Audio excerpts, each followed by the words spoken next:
جب ہے انسان دنیا سے جائے تو ایسا کام کر کے جائے کہ اپنے تو اپنے بیگانے بھی تعریف کریں۔ حکمرانی آپ کو سیکھنا ہے تو خلفائے راشدین سے سیکھیے۔ میں مسلم حکمرانوں سے بھی کہہ رہا ہوں، میں صرف غیر مسلموں سے نہیں، اپنے مسلم حکمرانوں سے جنہوں نے عیاشی اور عیش قدوں میں اپنی زندگی کو بسر کر دیا، گزار دیا اور اپنے بھائیوں کا سودا کر دیا۔ فلسطین کی میں بات کر رہا ہوں۔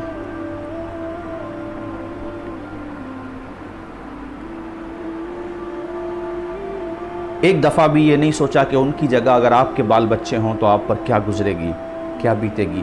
دنیا میں کسی بھی قوم پر ظلم ہو، چاہے وہ کسی بھی ریلیجن سے بلونگ کرتے ہوں، اس ظلم کے خلاف آواز اٹھانا یہ اسلام کی بنیادی تعلیمات میں سے ایک تعلیم ہے۔ حضرت سیدنا عمر فاروق اعظم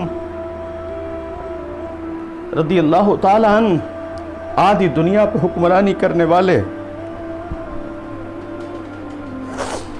ایسے حکمران کہ وہ پتھر اپنے سر کے نیچے رکھ کے سو جاتے، ایسے حکمران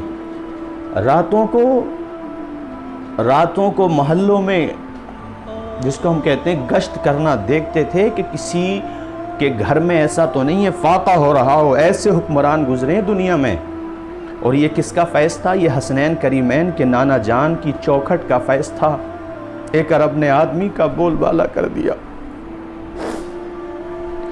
ہم غیروں سے کیا شکایت کریں؟ ہمارے مسلمانوں پہ اگر ذرا سا کوئی منصب آ جائے، وہ منصب ریلیجیس ہو یا پولیٹیکل ہو، وہ بھی فرعون بننے کی کوشش کرتے ہیں۔ میاں نظام نیچے سے بگڑا ہے، اوپر سے بعد میں بگڑا ہے۔ سسٹم نیچے سے خراب ہے ہمارا۔ جس کو جہاں کرپٹ ہونے کا موقع مل رہا ہے وہ کسر نہیں چھوڑ رہا ہے۔ میں فاروق اعظم کی داستان آپ کو سنا رہا ہوں۔ حضرت ابو بکر صدیق کے گھر پہ ایک دن کوئی میٹھی چیز بن گئی، حلوہ، تو بیوی سے کہا یہ پیسے کہاں سے آئے؟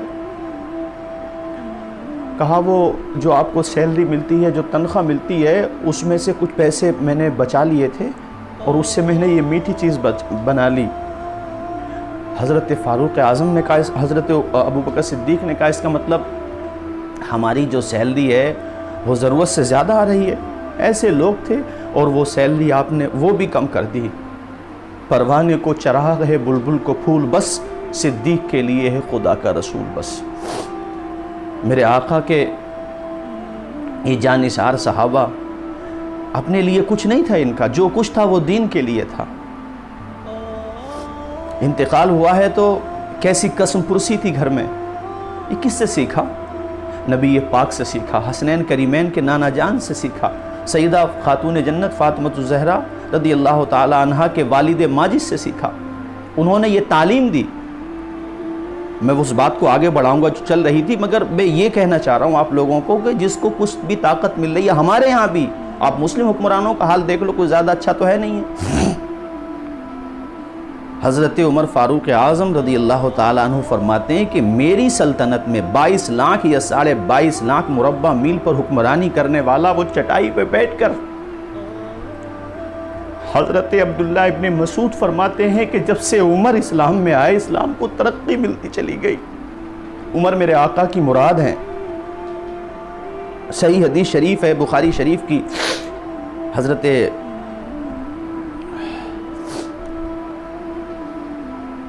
عمر فاروق اعظم کا جنازہ رکھا ہوا ہے۔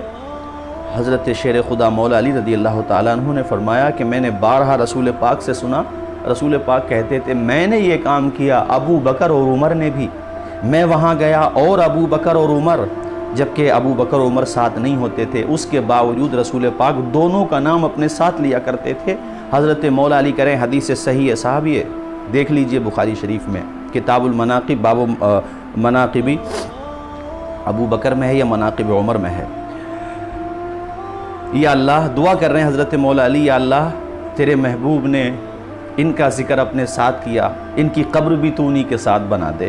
اللہ تعالیٰ نے مولا علی شیر خدا کی دعا کو قبول فرمایا، اور حضرت عمر فاروق اعظم رضی اللہ تعالیٰ عنہ کی قبر رسول پاک کے قریب ہی میں ہے، یعنی متصل حضرت ابو بکر ہے اور پھر حضرت عمر فاروق اعظم۔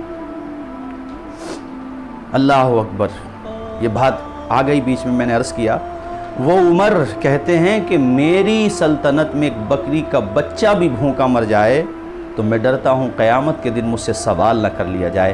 ایسے تھے حکمران، آج تو کوئی چیئرمین بن جائے تو اپنے محلوں یا اپنے ووٹ ورکر میں ہی کام کرائے گا، دوسری جگہ نہیں کرائے گا۔ قیامت کے دن سوال ہوگا۔ ہم لوگ کہتے ہیں کہ ہم پریسیڈنٹ کی کرسی تک کیوں نہیں پہنچ سکتے؟ تم اتنے کرپٹ ہو کہ پردھان بن جاؤ، ایم ایل اے بن جاؤ، ایم پی بن جاؤ تو تمہارے دماغ خراب ہو جاتے ہیں۔ سسٹم نیچے سے خراب ہے۔ اس لیے میں اپنوں سے بھی کہہ رہا ہوں، میں اپنے مسلمانوں سے بھی، کہ سسٹم کو بدلیے، کسی پہ ظلم کا ذہن مت بنائیے۔ اور یہ جو پیسہ ہے قوم کا پیسہ ہے، ریلیجیس قیادت ہو، میں بار بار کہہ رہا ہوں، مذہبی قیادت ہو یا پولیٹیکل لیڈرشپ، ایک ایک پائی کا حساب رکھیے صاحب، ایک ایک پائی کا حساب رکھیے۔ یہ قیامت کے دن آپ سے پوچھا جائے گا۔ وہ کیسے لوگ تھے؟ ریاض الصالحین میں حدیث آئی ہے، ایک صاحب نے ایک بکری خریدی اور ایک بھائی کو دے کر کے چلے گئے کہ میں واپس آؤں گا تو آپ سے لے لوں گا۔ وہ آئے نہیں، بھول گئے۔ کافی زمانے کے بعد ان کا آنا ہوا تو کہا بھائی وہ میں نے آپ کو بکری سونپی تھی امانت کے طور پہ، مجھے یاد نہیں رہا، تو وہ مجھے دے دیجیے آپ۔ انہوں نے کہا آئیے میرے ساتھ، ریوڑ کی طرف لے گئے، اور وہ اللہ تعالیٰ نے اتنی برکت دی اس ایک بکری سے کہ اچھی خاصی ان کے پاس اس نسل کی پیداوار ہو گئی اور اچھا خاصا سرمایہ ہو گیا۔ تو وہ کہتا بھائی میں نے تو ایک بکری دی تھی، آپ چاہتے تو اس کو چھپا بھی سکتے تھے اور مجھے میری بکری کی قیمت دے دیتے یا وہی ایک حوالے کر دیتے میرے، مجھے تو پتہ نہیں چلتا۔ تو اس بھائی نے جواب دیا، جو امین تھا اس بات کا، جو امانت دار تھا، اللہ تعالیٰ اس کی قبر پہ رحمت و انوار کی بارشیں عطا فرمائے اور اس کی امانت کی خیرات ہم مسلمانوں کو عطا فرمائے۔ اس نے کہا آپ سے تو چھپا سکتا تھا، لیکن جس نے مجھے پیدا کیا، ماں کے پیٹ میں 3 اندھیروں میں مجھے روزی پہنچائی، جس نے مجھے پیدا فرمایا، کیا اس خدا سے بھی چھپا سکتا تھا میں؟ کیا اس پروردگار سے بھی چھپا سکتا تھا؟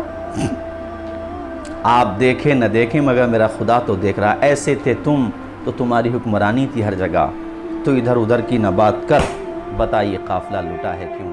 مجھے رہزنوں سے